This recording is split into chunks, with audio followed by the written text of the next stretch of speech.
In this video, I'm going to be explaining to you guys how to actually go pro in Fortnite. As most of you guys probably already know, I am an FNCS winner with over $600,000 earned in this game. Now, I'm going to use my 6 years of experience that I've learned around the years to help you guys improve at Fortnite and start your journey to becoming a pro player. To do this, I made a post across my social media platforms asking you guys questions on how you guys want me to answer, what you guys need help with improving or becoming better at the video game. And I'm just going to be answering all these questions throughout the video, so make sure you guys like, subscribe, and comment down below what you guys want to see in future videos, and make sure you use code Khanada in the item shop when purchasing cosmetics. And without further ado, let's get right into this video. The first question I got was how to get refreshes endgame on high ping, because running pre-edits rarely works since they just hold their wall. Is there a better way? So the way I think of getting refreshes in an endgame, especially on high ping, is to use fighting in it to an advantage. So you never ever want to be fighting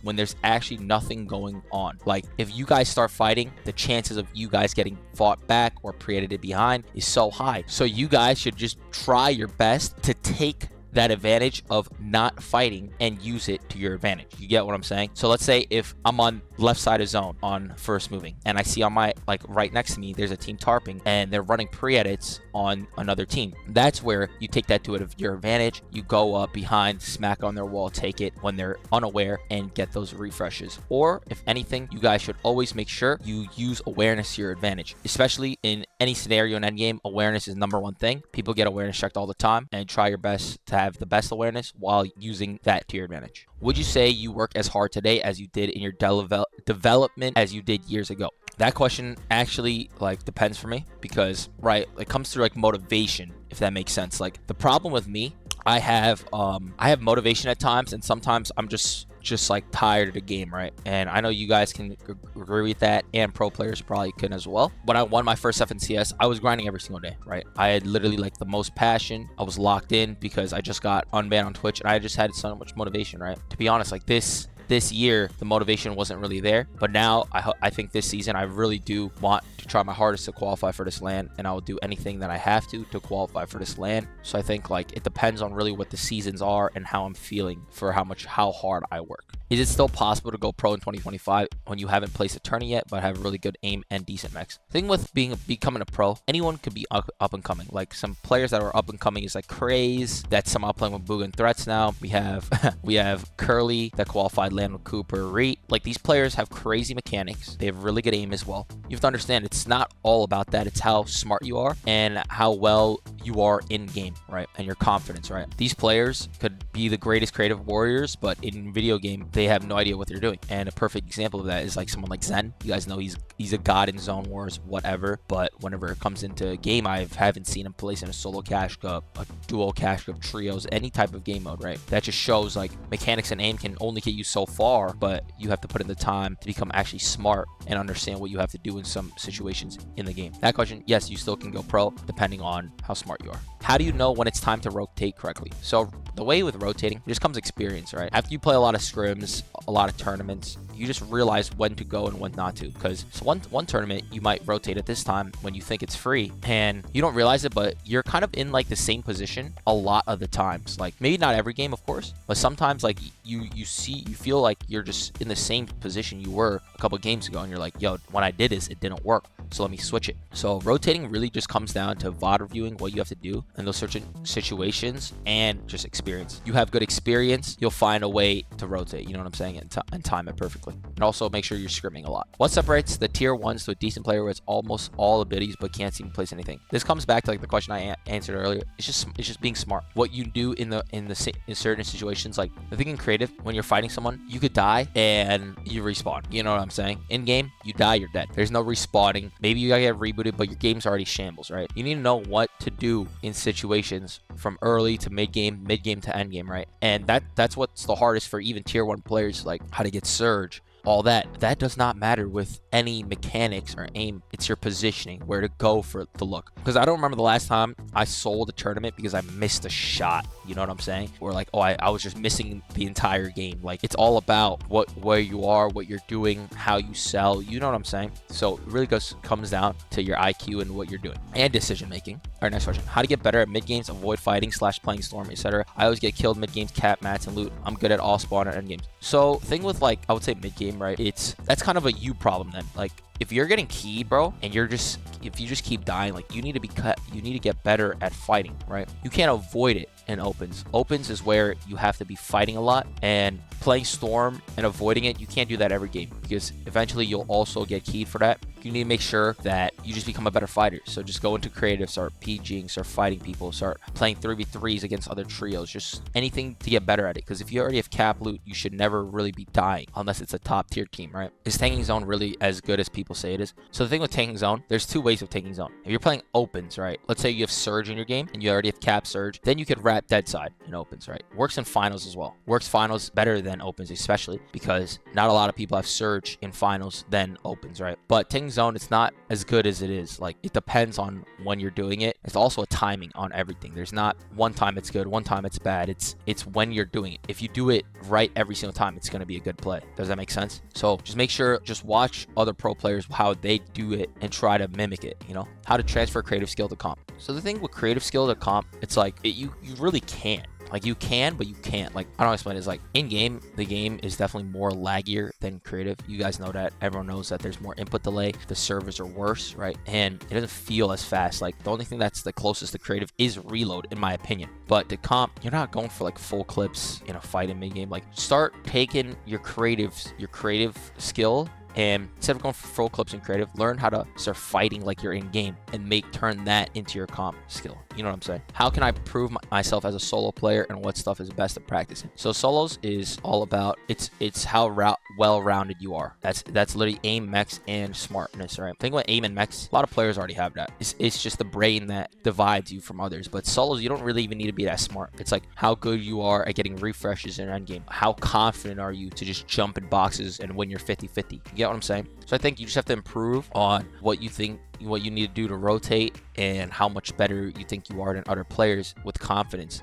to just be getting refreshes constantly, because refreshes and solos bails you out in a lot of situations. How do you not take fight damage in fights and 50-50 less? Take better peeks and stop just wide editing. A lot of people that I see is like people just start wide editing in the middle box where I could just pre-fire them. They don't take good angles. They take left angle peeks. It's all about peeks and angle advantage. Like you have good angles in that, then you'll always be able to win. Then the other guy can never kill you. How to win off spawn mostly every game and what you should do after winning off spawn. Okay, winning off spawn, it comes down to two things. Like it's either if you're landing at a 50-50 drop or you're landing like half-half and taking a fight. First, you want to also always have a plan where you land the best side. If it's not a 50-50 drop, you land at the best side with more loot and you can take the fight. You know what I'm saying? For example, right now, Demon's Domain is a 50-50. Winning all spawn mostly every single game is kind of impossible unless you literally like are the top tier pros, right? But let's say a spot like, let's say Supernova, right? Where it's like 3 big ass buildings. You guys, one team lands on one side, one team lands on the other side. You want to make sure you have more loot than them and take better lurks than the other team, I think, in my opinion, and isolating. Like that's how you isolate a solo out. You killing one person on the trio makes you automatically basically win the fight. You know how you can kill one, catch one off guard. How can you get a good lurk and get a fry on one so your team can push up? Things like that. Like small things will always be a good advantage. How to know when to go for refreshes and best time to get refreshes? Best time to get refreshes is when you're already in the moving zones, right? Like let's say you're in moving zones, you're already in and you're also safe. Like you have awareness and you also can awareness check others. This came back to like a question I answered earlier. It just comes down to awareness, right? When you could do it, like let's say I'm fighting when zone's about to pull max. That's not a good time to fight. You want to fight when you're already in the zone and you have time for the refresh. How do you find good teammates to play with? Good teammates comes with how good you are. You could be the best player in a game. You might think you're the best player, but if your also placements don't show it, then people won't play with you. You need to be making sure you're good enough to be able to play with this player and work your way up. It's like a ladder. Like I know, like let's say I played with like a tier 3 team and we're playing and I'm like the best player on that team. Like of course, like your kinch will show, but don't kinch farm. Kinch farm is the last thing you should do. It's how good you play. Like eventually people will find how good you are if they play with you, you know? Like let's say, like I'll give you a good example. Like Poyo. You guys know Poyo. Everyone thought Peter carried him, right? And then he played on his own and people realized, yo, Poyo, this kid is fucking goated. Like he's not going around kinch farming, but he's just playing the way he plays and people find out how good he really is. And then he gets, you know what I'm saying? If I play with a tier 3 team and my teammates always have good things to say about me, the word gets around, then tier 2s listen to you, pick you up, then you know what I'm saying? Keeps going. It's a ladder. How do you know when to switch layers in endgame? How to practice that? Switching layers is super easy. It's like, first, let's say it's just a flat land. Like, it's just full flat. Let's say I start on mid ground, all right? And I'm on second height getting sprayed. You have to switch off the layer. You have to drop. You see the team on low ground getting cut off, or you see the team low ground not taking it, then you can take it. You see height's getting fought. You're on mid ground somehow, then you can go for it. You know what I'm saying? It's situational. And let's say height's just full established, and you're mid ground getting sprayed by them. Try to find a way down. You need to make sure you're never gonna be the one getting targeted in an end game. Making sure you see other people's weaknesses, like, oh, this guy's not staying ahead, we cut him off. This guy's unaware, take this guy's front. How do you know when to rotate first or last depending on zone, and how to not get lobby focus? Lobby focus is really easy. You just never want to be the last person rotate. Like, if you're the last person, everyone's already established, of course you're gonna get lobby. You need to go at a time where everyone is kind of rotating and establishing, so they're not worrying about you. If you're like the first person to rotate, though, it might not be good unless you have LOS on other teams behind you, right? Because if you go first and no one else is moving, of course you're just gonna get sprayed. So you want to go at a time where you use teams to your advantage. Let's say this guy messed up and he went front, then you use his walls and his builds to get front and then take a better spot, you know? Next question, how can I get better chemistry with my trio? Chemistry comes down to like how good each other work with each other and how you know each other. Like the way I am for my trio, I just sit there. Like I don't really do anything. I don't really talk. I know, because I know what my trio wants me to do and how they like me to play. Like if you have an ego over someone, it's never gonna work. If everyone has, if all three of you guys are ego players, the trio's never gonna work. You need to have one person that, of course, to support the fragger and the IGL, right? You need the support of the fragger to always respect the IGL, while the support always respects the fragger's calls, you know? You can't have me fragging in the back and let's say I have bolts fragging in the front. Like, bro, we're all just playing solo. Like, that's not chem. Chem is knowing how each other play and playing off them. That's chem. Next question, how to play height. Height, there's two ways of playing height. Like, you take it later in the game or you take it early, right? And you want to, height's all about rotation and timing. Like, if a team's already established on it, you try to find a way to play mid ground, take their blind spots and take it from them, right? Dash on them, raven on them, chop them out from the back. They're getting fought on height, you go front, chop them out. If you want to play height early, you look for where the half pulls. You want to play high, you want to dash on top of them, you want to take it from them, you want to hold it, make sure you're not getting lurked on, no one's chopping you out. If someone starts chopping you guys out, you have to spray them. You know what I'm saying? That's how you play height. How do you get smart as an IGL? Smart is all about experience and VOD reviewing. Like, you VOD review all the top pros in each gameplay. Like, you'll learn something from everyone and you use that and you just put that in your brain. Just VOD review, play more. You doing the same thing every single game is also not going to get you better and smarter. Like, switch it up. I've never done this before, let's see if it works. All right, next question, how to actually VOD review games effectively. Like, things to look for. I would say is how did you get shambles here? It's not where you die, it's like how you don't just die with 5-5-5 unless you're genuinely, your team is just bad and he's just like unconfident, you know? How do we get shambles here? Like, what rotate led us to waste this many mats? Like, why are we getting ticked for surge right here? What do we do before? Like, the mid game is so important because that sets you up for the end game, right? So you want to be VOD reviewing what you're doing wrong and how much dead time there is at the start of the game or mid game, or where did you lose this many mats? You know, that's what you look for. You don't just look for the end game. Of course, you want to VOD review end game as well, though. How can you know what to improve on, how to master that imperfection, along with how to find other players to compete and comp with? I already explained like the players thing. When you play with people, like, if you're good, and the word will get around and you'll always find more better players, and what to improve on, like how if you're the fragger, what am I doing wrong what am I doing wrong that's getting our team killed? Or like, what did I do that just messed our entire team up? You find that imperfection, you keep fixing on it. Like, one of my problems was like talking a lot while I'm not IGLing, so I just stopped talking. It was a habit, it was hard to get out of, but now I don't really talk a lot. That's better for my team because that's what they want me to do, you know? Find things that will improve your